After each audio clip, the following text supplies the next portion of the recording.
৪ বছর পর কিশোরগঞ্জ জেলার স্বপন ও কিশোরগঞ্জ জেলার সঞ্জু মিয়াকে ৭ বছর পরে ভারতের কারাগার থেকে এনে পরিবারের কাছে হস্তান্তর করে বিয়ানীবাজার থানা পুলিশ।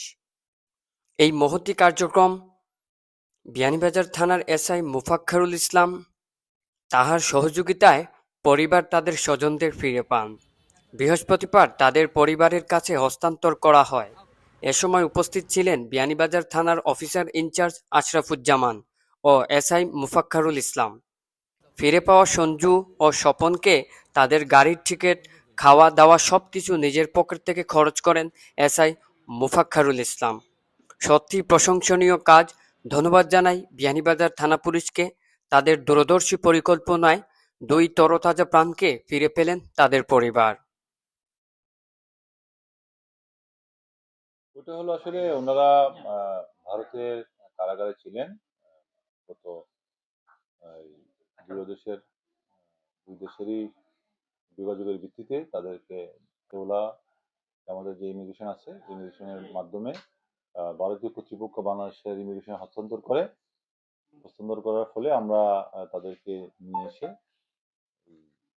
তাদের যে আত্মীয় স্বজনকে খুঁজে বের করে তাদেরকে আমরা সমঝে দিই। তারই ধারাবাহিকতায় এই দুজনের লোকজন একটা আসতে দেরি হয়েছে, আজকে এসে পৌঁছেছেন। আমরা এই দুজনকে তাদের অভিভাবকদের হাতে তুলে দিলাম। তারা তাদের নিয়ে নিজ বাড়িতে চলে যাবেন।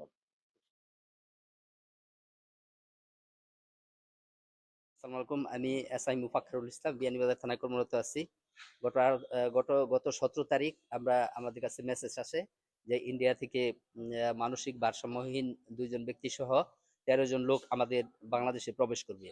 দুই দেশের এই কূটনৈতিক পর্যায়ে আলোচনা করার পর এই সিদ্ধান্ত হয়।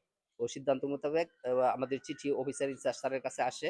পরে ওনার নির্দেশে আমি শেওলা চেকপোস্টের মাধ্যমে আমরা 13 জনকে গ্রহণ করি এবং ওই 13 জনের মধ্যে 11 জন তাদের ফ্যামিলির লোকজন আসে এবং যারা সুস্থ স্বাভাবিক তাদেরকে নিজ জিম্মায় প্রদান করি।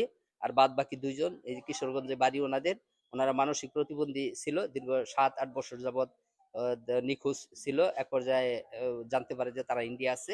তা আমরা আনার পর তাদের ঠিকানা সংগ্রহ করি এবং তাদের ফ্যামিলির সাথে যোগাযোগ করে আজকে ফ্যামিলির লোকজনের কাছে জিম্মায় হস্তান্তর করলাম। ভাই 4 বছর আগে নিখোঁজ, 4 বছর পরে পাইছি। জি, ভারত থেকে এই স্যার আনছে, স্যারের যোগাযোগ করছে, বলছে নিয়ে যেতে, নিয়ে আসছে। জি, হ্যাঁ হ্যাঁ, আমার সাথে এখন নিয়ে যাব। স্বপন, কিশোরগঞ্জ, পাকুন্দা থানা। যে আমার বাইককে আমি পাইয়ে আমি বিয়ানীবাজার থানা থেকে পেয়ে আমি অনেক খুশি এবং আমার পরিবার সবাই খুশি। তো ভারত থেকে এসে বিয়ানীবাজার থানায় থেকে আমি বুঝিয়ে ফেললাম। বাড়ি কিশোরগঞ্জ, করিমগঞ্জ থানা।